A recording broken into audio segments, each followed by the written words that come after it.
여러분, 제가 목회하면서 가장 안타까울 때가 언제인 줄 아십니까? 신앙생활 열심히 하다가 시험 드신 분들을 보거나 또 영적 기인 침체기에 빠진 분들, 그런 분들을 볼 때 참 마음이 너무나 안타깝습니다. 이런 분들을 볼 때 분명히 예수님을 인격적으로 만났습니다. 또 주님이 베푸시는 은혜도 경험했습니다. 기도의 응답들도 있습니다. 삶의 기적들도 체험했습니다. 그리고 그것에 대한 놀라운 간증들도 있는 분들입니다. 그런데 끊이지 않는 어떤 반복되는 고난과 이 관계의 어떤 사람들과의 관계의 어려움 속에서 낙심했습니다. 낭망했습니다. 그래서 이 말씀의 자리를 떠나고 신앙의 자리를 떠난 분들을 볼 때 참 마음이 안타깝고 너무나 아쉬울 때가 있습니다. 저도 그런 분들의 마음을 잘 이해합니다. 저도 그런 적이 있기 때문에 어떤 마음인지 잘 압니다. 열심히 하시지 않았다면 시험도 들지 않았을 것입니다. 여러분, 부흥을 경험하지 않고 기적과 이런 은혜를 체험하지 않았다면 영적 침체기도 찾아오지 않았을 겁니다. 침체기라는 것은 언젠가는 한번 올라갔다는 얘기입니다. 근데 떨어졌다는 얘기죠. 시험 들었다라는 것은 나름대로 은혜 가운데 살았다라는 겁니다. 그런데 시험이 찾아오는 것입니다. 열심히 하지 않는 분에게 시험 찾아오지 않습니다. 한번 부흥을 경험하지 않은 분들에게 영적 침체기는 찾아오지 않습니다. 항상 같습니다. 가장 안타까운 게 뭔지 아십니까? 영적 부흥을 경험하는 것도 어렵지만 영적 침체기에서 회복하는 것, 시험 든 마음에서 자유로워지는 것이 더 어렵더라는 겁니다. 여러분, 이 말씀에 동의하고 있습니까? 근데 여러분, 조금 위로가 될지 모르지만 성경에 그런 사람들이 참 많습니다. 엘리야라는 선지자가 있습니다. 그도 시험 들었고 침체기가 찾아왔습니다. 거기서 끝나지 않더라는 겁니다.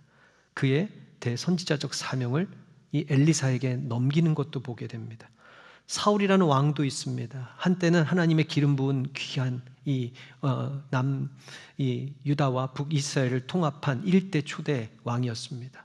근데 그가 시험 들었습니다. 그리고 왕의 자리에서 내려야만 하는 것입니다. 데마라는 제자가 있습니다. 이 사도 바울과 함께 열심히 복음 전파를 위해서 수고했던 제자입니다. 어느 순간에 보니까 세상을 향해 찾아 떠나간 것입니다. 제자의 반열에 들지 못하는 것입니다. 가룟 유다가 있습니다. 예수님을 향해 열심을 다해서 쫓았지만, 자신의 모든 것을 포기하고 쫓았지만 어느 순간인가 영적 침체기가 찾아왔고 시험에 들기 시작했고, 나중에는 예수님을 은30에 배반하는, 팔아먹는 그런 자리에까지 서더라라는 것입니다.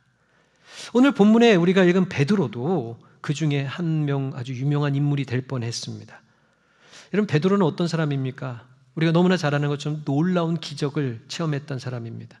12명의 제자 중에 특별히 하나님께서 택하신 3명의 제자 가운데 들었던 사람입니다. 그를 불러 우리는 수제자라고 얘기합니다.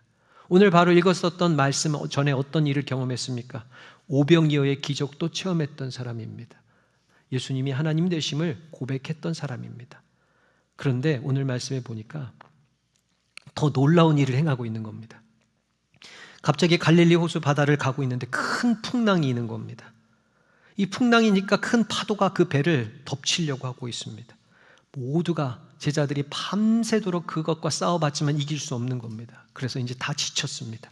근데 때마침 예수님께서 멀리서 풍랑 가운데 찾아오시는 겁니다.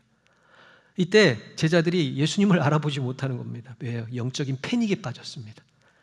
이제는 예수님 보고 귀신이다 라고 외치고 있는 상황입니다. 그때 놀라운 일이 일어납니다. 베드로가 예수님인 걸 알아봤습니다. 물론 요한의 이 음성이 있었죠. 그러고 나서 예수님처럼 자기도 무리를 걷겠답니다. 예수님이 허락하십니다. 그리고 베드로가 정말로 풍랑이 있는 그 바다에, 갈릴리 호수에 발을 내밀기 시작하고 무리를 걷기 시작하는 겁니다. 여러분, 얼마나 놀라운 능력입니까? 우리 만약에 교회, 우리 신앙생활에도 이런 분이 있다면 여러분 어떻겠습니까? 참 교회의 힘이 되겠죠. 저도 목회하는데 참 힘이 되겠죠. 시험 들면, 고난이 찾아오면 시험 들 것 같았는데 시험 들지 않고 더욱더 굳건하게 그 시험 위를, 문제 위를, 고난 위를 걸어가는 분이 있다면 우리에게 아름다운 신앙의 롤모델이 될 것 같습니다. 여러분, 어떻게 하면 됩니까? 오늘 말씀의 이거 중심은 아니지만 무리를 이미 걸으신 예수님만 바라보면 되는 것입니다. 그리고 주님의 오라 하시는 말씀을 잘 들으면 되는 것입니다. 믿음은 들음에서 나기 때문입니다. 그리고 나오라 했을 때 그 말씀에 순종하여 걸어가면 되는 것입니다. 그러면 이런 놀라운 역사들이 일어나는 것입니다. 베드로는 그랬습니다. 예수님만 바라봤습니다. 풍랑이 아니라 예수님만 바라봤습니다. 다른 풍랑의 바람 소리를 들은 것이 아니라 주님의 음성만 들었습니다. 나오라, 배에서 나오라 하는 말씀에 순종했습니다. 그러니 물 위를 걸어가는 겁니다. 그리고 말씀이 여기서 딱 끝나면 좋은데, 오늘 우리가 읽은 본문의 말씀처럼 물 위를 아주 의연하게 멋지게 걷다가 갑자기 물속으로 꼬르르 빠지는 겁니다. 여러분, 이게 참 안타깝지 않습니까? 갑자기 장면이 바뀌더니 물 위를 걷던 베드로가 물속에서 빠져가지고 허우적대고 있습니다. 여러분, 놀라운 하나님의 기적을 체험했습니다. 능력을 체험했던 바로 그 자리가 어떻게 됐습니까? 풍랑에 빠져 허우적대는 영적 침체, 시험 드는 자리로 바뀌었다라는 것입니다. 같은 자리였는데, 같은 자리에서 기적을 맛봤지만, 은혜를 맛봤지만, 응답이 있었지만 또 같은 자리에서 시험 드는 겁니다. 이것이 오늘 갈릴리 호수에서 지금 이 허우적대는 베드로의 모습입니다. 예수님처럼 할 수 있을까 해서 예수님을 바라볼 때 무리를 걷던 베드로가 처참하게 아주 민망하게 물속에 빠져서 허우적대고 있는 것을 성경은 우리에게 소개해 주고 있습니다. 베드로만 그렇습니까? 아까 말했던 엘리야도 그렇습니다. 이 갈멜산에서 놀라운 승리를 거둔 선지자입니다. 이 바알의 450명의 선지자와 아세라의 거짓 이 400명의 선지자와 영적인 전쟁을 이뤘습니다. 어떤 전쟁이었냐? 제단을 쌓고 거기에서 불이 하나님께서 내려주시면 승리하는 거였습니다. 850명이 자신의 몸을 헤하면서 반나절 동안 춤을 추고 난리를 치면서도 불이 내리기를 기도했지만 아무 일도 일어나지 않았습니다. 그때 엘리야가 멋지게 등장합니다. 물통을 네 동이씩 총 3번을 붓습니다. 12통을 그 제단 위에 물을 붓습니다. 한 통만 부어도 제가 불을 붙여도 불이 나지 않는 그 제단에 물을 12통이나 붓습니다. 그리고 딱 한번 손을 모으고 기도했습니다. 기도하자마자 하늘에서 불이 내려서 그 제단을 완전히 불살르는 겁니다. 놀라운 승리입니다. 놀라운 기적입니다. 그러고 나서 어떤 일이 일어난 줄 아십니까? 이제 이 이스라엘 거기 주변에 구경하러 왔던 백성들이 와, 하나님은 진짜 하나님이시다 외치기 시작합니다. 그때 엘리야가 힘을 얻습니다. 그리고 얘기합니다. 저 바알의 선지자들을 붙잡으러 도망가지 못하게 하라고 기손 시내가에 가서 그 450명을 다 죽입니다. 큰 믿음의 승리를 거뒀습니다. 그것만 일어난 줄 아십니까? 3년 6개월 동안 멈추었던 그 가뭄이 끝나고 단비가 내리기 시작합니다. 이스라엘 백성이 환호하기 시작합니다.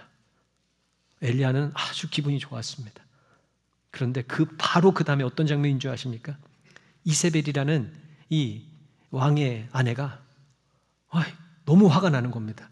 군인들을 시켜서 저 엘리야를 잡아오라고 합니다. 죽이겠다고 얘기합니다.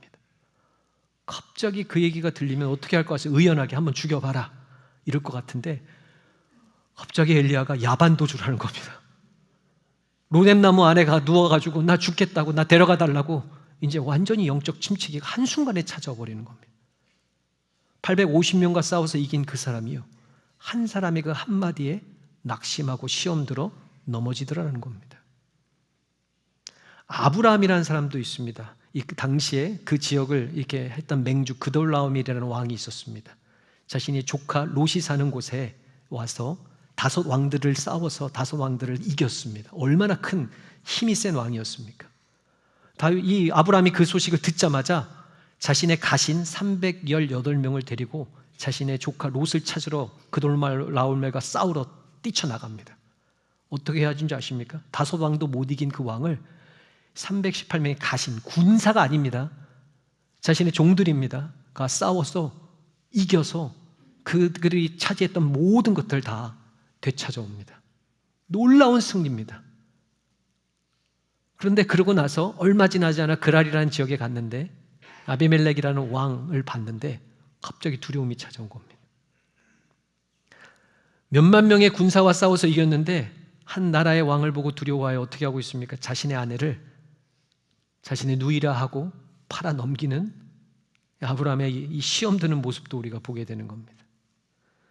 여러분, 분명히 기적을 경험했습니다. 대단한 믿음의 역사가 있었습니다. 그런데 그것이 평생 이어지지 않더라는 겁니다. 저도 이렇게 목회 생활하면서 신앙생활하면서 하나님께서 부어주신 참 은혜가 많았습니다. 근데 저에게도 삶의 작은 이 풍랑이 하나 다가왔죠.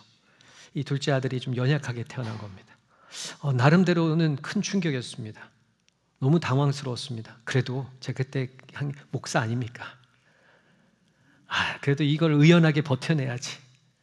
아주 아무렇지도 않은 척 교회에 열심히 더 섬겼습니다.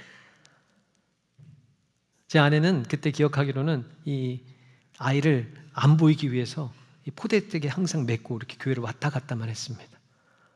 다들 주변에서 괜찮냐 뭐 걱정하는데도 저는 아유 괜찮죠 하면서 더 웃으면서 다녔어요. 그때 이렇게 볼이 좀 올라온 것 같습니다. 아무렇지도 않은 척. 그리고 맡겨준 사역도 얼마나 열심히 했는지 모릅니다. 당시 유스 사역을 하고 있었는데 그때 하나님께서 정말 기도한 대로 열심히 사역한 대로 막 부흥을 부어주시는 겁니다. 중고등부가 하나였는데 중등부, 고등부가 나뉘었습니다. 막 교회 안에서 막 관심과 집중이 되는 겁니다. 그럴수록 더욱더 의연했습니다. 나는 괜찮다. 나는 멀쩡하다. 어느 날 사역이 마치고 한 1년 반쯤 지났을 때에 집에 들어갔는데 아이와 아내가 독감에 걸려서 누워있는 겁니다. 막 신음소리밖에 들리지 않는 겁니다. 제가 그걸 보는 순간 한순간 마음이 무너졌습니다. 그전에는 멀쩡한 줄 알고 그다음에 전 믿음 좋은 줄 알았고 이 문제를 잘 이겨나가는 줄 알았는데 그 모습 하나 보는데 제 마음이 한순간 무너지는 겁니다. 시험 들기 시작했습니다. 내가 지금 뭐하고 있나라는 생각이 들기 시작한 겁니다. 너무 달려왔나라는 그런 두려움이 엄습하기 시작했습니다. 그때 제가 했던 행동들이 있습니다. 허우적대는 게 너무 보여주기 싫어서 조용히 물속에 빠지고 있는데 티나지 않게 빠지고 있었습니다. 사역을 못하게 있어서 목사님께 좀 몇 주만 쉬겠다고 말씀드렸더니 목사님 쉬라는 겁니다. 그때 제가 했던 말이 기억납니다. 우리 자녀들한테 그렇게 얘기했습니다. I will be back. 금방 돌아올게. 그 장면이 바로 터미네이터가 우리 거기서 보면 어떻게 하고 그 용암 속에 쑥 빠지면 손 내밀고 금방 돌아올게. 제가 돌아왔겠습니까? 못 돌아왔겠습니까? 그대로 빠져서 야반 도주했습니다. 몇 주 쉬어보니까 도대체 못하겠더라고요. 목사님께 말씀드렸습니다. 사역 못하겠습니다. 아무도 모르게 정말 도망갔습니다. 그리고 나서 세 번째 선택했던 게 이제 아버님 집에 가 있는데 거기서 화가 나는 겁니다. 아버님을 봐도 화가 나고 아내를 봐도 화가 나고 애들을 봐도 화가 나고. 그러니까 그때부터는 어떤 일인 줄 아십니까? 누구 때문에 이런 문제가 일어났나? 내가 왜 이런 영적 침체가 찾았고 왜 내가 이 시험 들었나 하면서 이 주변의 사람들을 막 찾기 시작하는 겁니다. 우리도 그와 같지 않습니까? 한때는 부흥을 경험했습니다. 기적을 체험했습니다. 하나님의 은혜도 경험했습니다. 기도의 응답도 있었습니다. 어느 순간인가 그래서 많은 문제들도 해결했습니다. 그래서 좀 더 앞으로 나갔습니다. 목자도 해보고 헌신도 해보고 안 하던 금요예배, 수요예배도 한번 해보고 그런데 나아가는데도 내 삶의 문제는 여전히 그대로 있는 겁니다. 주변을 보니까 풍랑의 소리가 들려오기 시작하는 겁니다. 이러다 죽을 것 같습니다. 이러다 나는 망할 것 같습니다. 휩쓸려 언제 떠나갈지 모르는 그런 마음이 아플 때가 있습니다. 그래서 남들 잘 모르게 조용히 사라질 때도 있죠. 여러분 우리가 기억해야 될 두 가지가 있습니다. 그래서 깨달아야 될 것은 하나님을 아무리 인격적으로 만난 인생이라 할지라도 우리 인생의 비바람과 풍랑 파도를 만날 수밖에 없다라는 사실입니다. 그리고 두 번째 사실은 무엇입니까? 기적과 어떤 능력, 확신 뒤에도 반드시 의심과 좌절 가운데 낙심으로 넘어질 수 있다라는 사실입니다. 그럼 이 두 가지를 우리가 지금 말씀드렸으니까 이걸 인정하고 그냥 언젠가 회복되겠지 이렇게 기다리고 가만히 있으면 언젠가 하나님께서 다시 기다리고 있겠습니까? 여러분 사실 우리는 어떻게 하는지에 대해서 우리가 질문할 때가 너무나 많습니다. 내 안에 지금 깊이 찾아온 이 영적 침체와 이 시험되는 이 마음들, 상처 입은 마음들을 어떻게 해야 될까 우리가 고민할 때가 참 많습니다. 오늘 우리가 이 베드로에게 찾아온 어떤 그 삶의 기적 이후의 침체에 대해서 어떻게 그가 극복했는지에 대해서 우리가 한번 나누면서 우리도 한번 이 영적 침체기, 이 영적 시험 든 것 가운데서 일어나는 놀라운 은혜와 역사 있기를 주님의 이름으로 축원합니다. 첫 번째, 오늘 베드로가 어떻게 했는지를 좀 살펴보십시오. 베드로가 무리를 걸어갈 때 모습을 한번 보셨습니까? 지금 다들 제자들이 죽겠다고 하고 귀신이다 그러고 있는데 베드로가 무리를 탁 걸어가고 있는 겁니다. 이렇게. 아니 여러분이 이렇게 저를 보시고 지금 여기에 풍랑이 있다고 생각해 보십시오. 제가 이렇게 걸어가는 겁니다. 풍랑이 여기 효과음을 좀 넣었어야 되는데 그러면 여러분 어떨 것 같습니까? 뒤에서는 어떤 소리가 들릴 것 같습니까? 우와, 네 당연하죠. 분명히 처음에 베드로는 예수님만 봤습니다. 예수님의 음성에만 귀를 기울였죠. 근데 무리가 걸어지는 겁니다. 이건 성경에 없는 얘기입니다, 여러분. 제가 묵상한 겁니다. 우와 하니까 어떤 마음이 들었겠습니까? 야, 잘 봐라. 한번 자랑하고 싶지 않았겠습니까? 사람을 의식하기 시작했죠. 사람을 의식하면 반드시 뒤돌아 다시 예수님을 보는데 무엇을 봐야 됩니까? 풍랑, 주변이 보이기 시작하는 겁니다. 오늘 성경에 보니까 바람 소리가 크게 들려 두려운 마음이 그 가운데 찾아오니 그가 물속에 빠졌다라고 얘기하고 있습니다.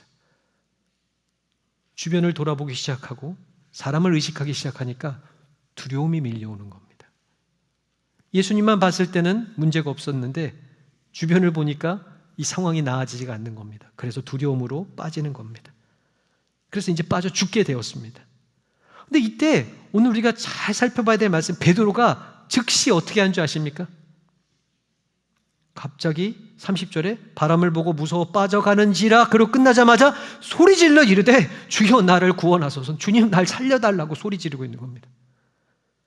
여러분, 이게 쉬운 일인 것 같습니까? 어려운 일인 것 같습니까? 여러분 그렇게 할 것 같습니까? 안 할 것 같습니까? 아까 저로 돌아와 봐서 저는 그렇게 했습니까? 못했습니까? 예, 왜냐면 한국 사람들은요, 특별히 남자들은 체면 문화가 있습니다. 그래도 믿음으로 몇 발짝 걸어갔는데 사람들의 그래도 박수도 받았는데 어느 순간 내가 지금 믿음이 약해지고 내가 영적으로 침체된 것을 사람들한테 드러내는 게 쉽지 않습니다.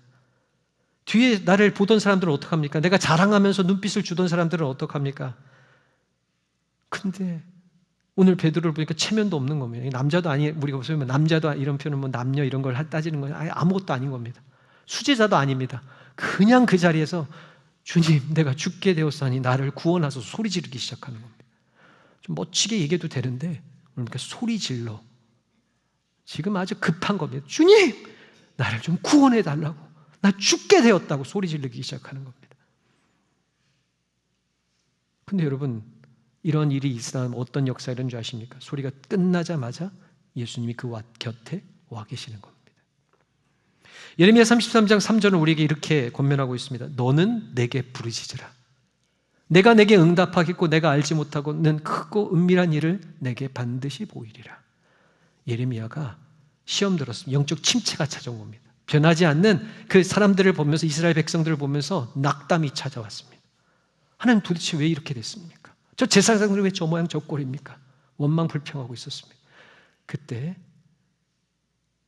하나님께서 예레미야에게 말씀하십니다. 지금 너는 내게 부르짖으라는 겁니다. 내게 외쳐 나를 불쌍히 여겨달라고 부르짖으라 라고 예레미야에게 명령하고 계시는 겁니다. 왜 우리가 부르짖지 않는 줄 아십니까? 아직 내 방법, 내 힘이 남아있기 때문입니다.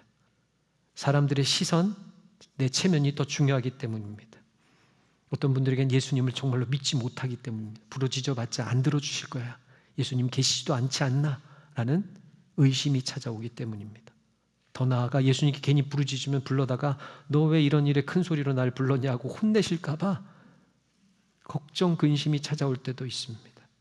그러나 오늘 본문에 보시고 예수님은 어떻게 하셨습니까? 부르짖자마자 그에게 달려오십니다. 그리고 그에게 손을 내밀어 주시는 겁니다.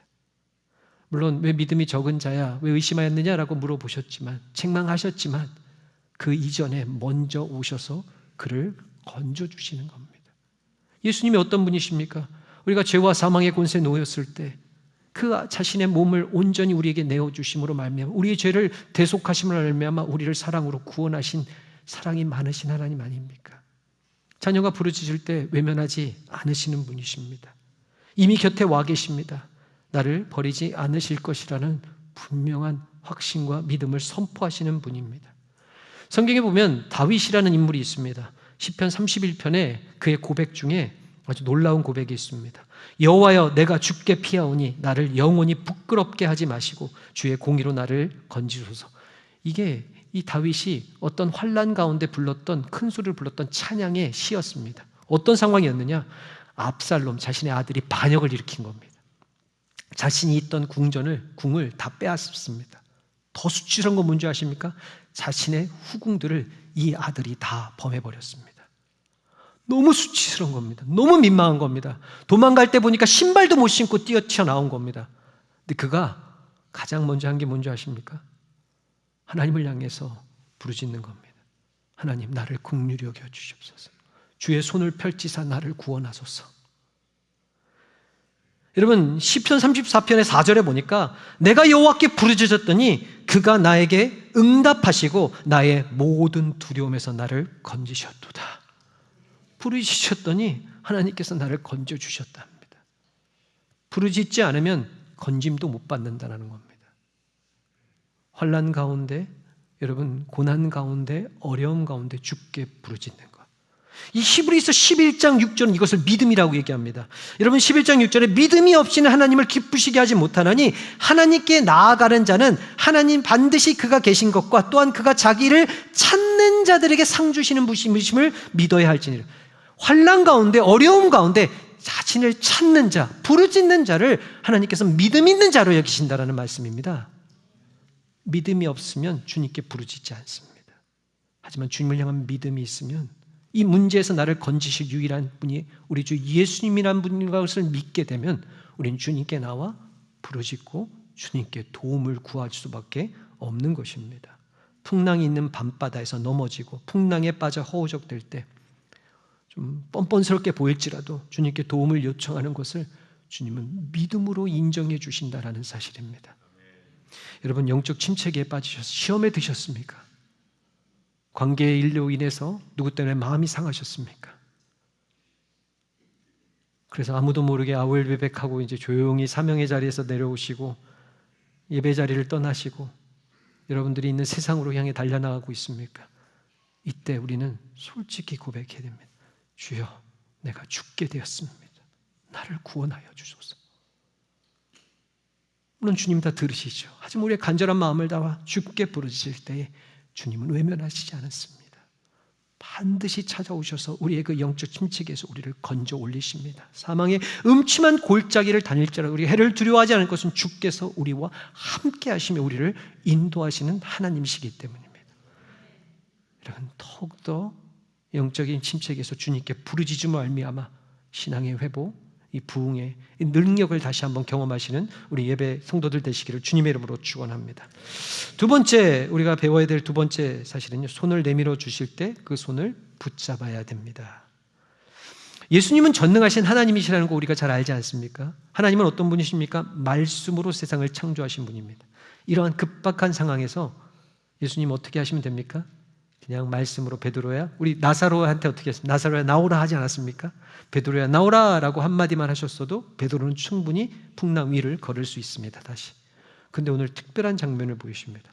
갑자기 나아가시되 즉시 손을 내미시는 겁니다.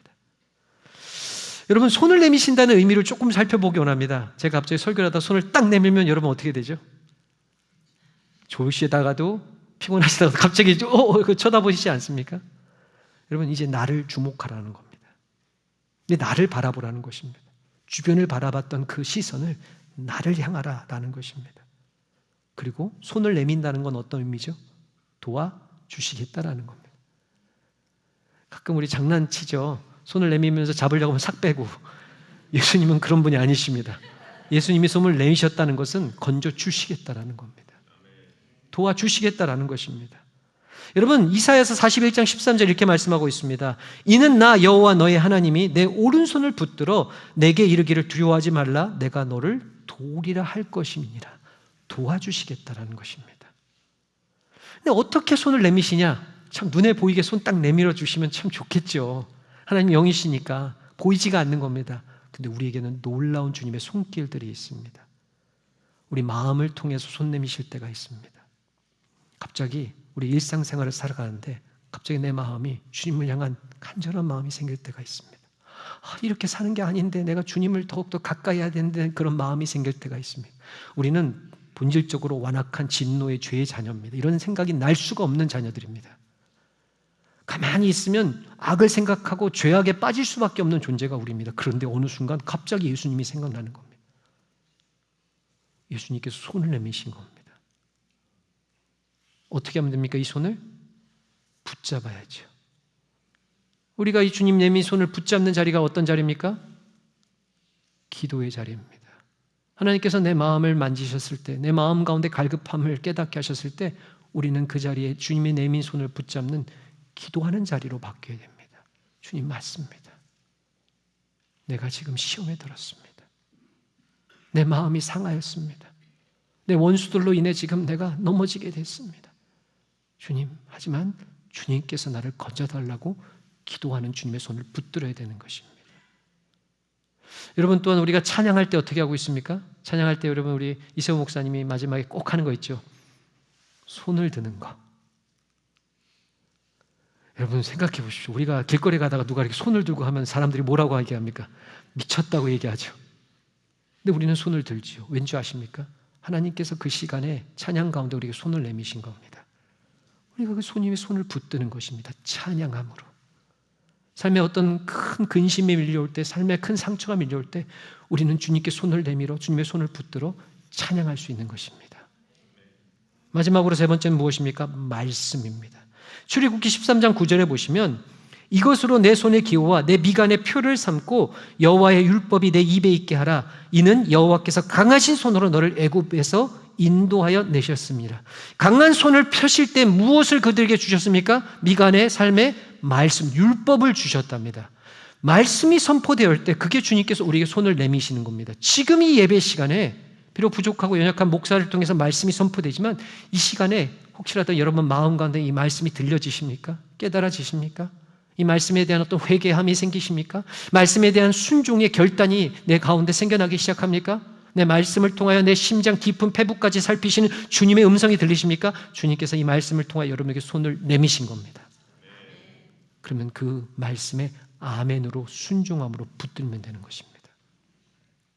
그러면 어떤 역사가 일어납니까?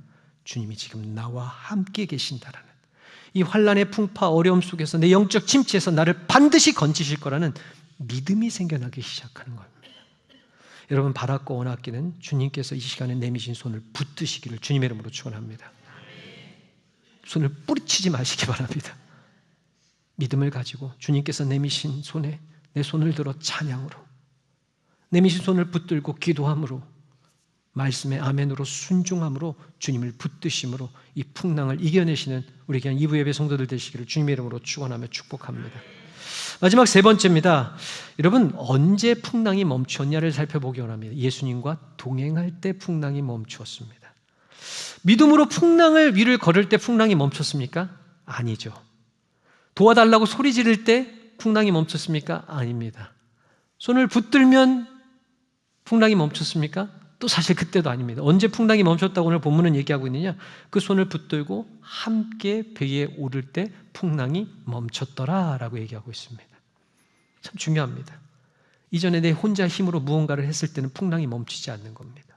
그런데 주님의 손을 붙들고 주님과 동행할 때 이제 풍랑이 멈춰지는 겁니다. 중요한 영적인 원리입니다. 이 동행할 때, 함께 할 때, 이 동행이라는 단어가 여러분 어떻게 생각하십니까? 이건 동행이라는 거 관계 아닙니까? 근데 우리가 하나님과의 동행을 생각할 때 항상 생각하는 게 나란히 걸어가는 것만 생각합니다. 예수님 여기 계시고 나도 여기 걸어서 둘이 똑같이 걸어가는 걸 동행이라고 생각합니다. 사실 성경이 말하는 동행은 그것이 아닙니다. 주님의 손을 붙들고 주님을 따라가는 겁니다. 동행의 개념은 세상의 친구의 개념이 아닙니다. 우리의 주관자여 우리의 인도자 되시고 이미 풍랑 위를 걸으신 주의 손을 붙들고 주님을 따라가는 것입니다. 그래서 동행은요 순종입니다. 주님이 말씀하신 대로 주님께서 우리를 인도하신 대로 그 손을 붙들고 나아가는 것, 그게 동행입니다. 그게 순종입니다. 같은 방향을 바라볼 수 있는 것, 같은 마음을 품을 수 있는 것, 같은 목적을 가질 수 있는 겁니다. 근데 많은 사람들이 동행을 착각합니다. 내가 예수님보다 앞장서 있습니다. 주님의 손은 붙들었는데 기도는 하는데 찬양은 하는데 말씀은 이게 주장창 읽고 맷독했다고 하는데 동행이 아니라 내가 예수님을 끌고 다니려고 하는 사람들이 있습니다. 기도하지 않는 거 아닙니다. 찬양하지 않는 거 아닙니다. 예배드리지 않는 거 아닙니다. 그런데도 내 소견에 오른 대로 내가 예수님보다 앞장서 나가는 사람들이 있습니다. 그럼 풍랑은 그치지 않습니다. 주님보다 앞서는 것은요 동행과 순종이 아닙니다. 동행이란 이제 주님께서 손을 내밀어 붙잡았으면 말씀대로 순종함으로 따라가는 것입니다. 내 뜻, 내 생각, 내 계획을 내려놓고 주님이 말씀하신 대로 순종하며 살아가는 것이 동행입니다. 오늘 함께 그 배에 올랐습니다. 조금 우리가 좀 과장을 해서 베드로가 조금 더 제자들 친구들에게 보여주기 위해서 무리를 조금 더 예수님 붙들고 끌고 다니 나 봐라 이렇게 할 수도 있었을지 모르겠지만 이제는 예수님 배에 오르시니까 그 배대로 함께 오르기 시작하는 겁니다. 그러니 풍랑이 거치는 것입니다. 여러분, 이 풍랑이 우리 인생의 영적 침체가 회복되는 순간은요, 주님의 말씀에 순종하는 순간입니다. 불합리해 보입니다. 이해되지 않습니다. 지금 내 상황과 내 처지에는 절대로 이 말씀대로 살아가지 못할 것 같습니다. 그런데 말씀에 순종하여 마치 베드로가 이전에 여러분 밤새도록 수고하였지만은 물고기 한 마리 잡지 못했을 때 예수님께서 그 배에 오르셔서 깊은 데 가서 그물을 던지라 했을 때 그 던져졌을 때 밤새도록 수고했지만 아무것도 없던 역적 침체가 아니라 이제는 다시 그 순간에 순종의 순간에 회복이 일어나는 것입니다. 채워짐의 역사가 일어나는 것입니다. 우리는 말씀의 순종함이 회복의 역사입니다. 우리의 풍랑이 멈춰지는 순간입니다.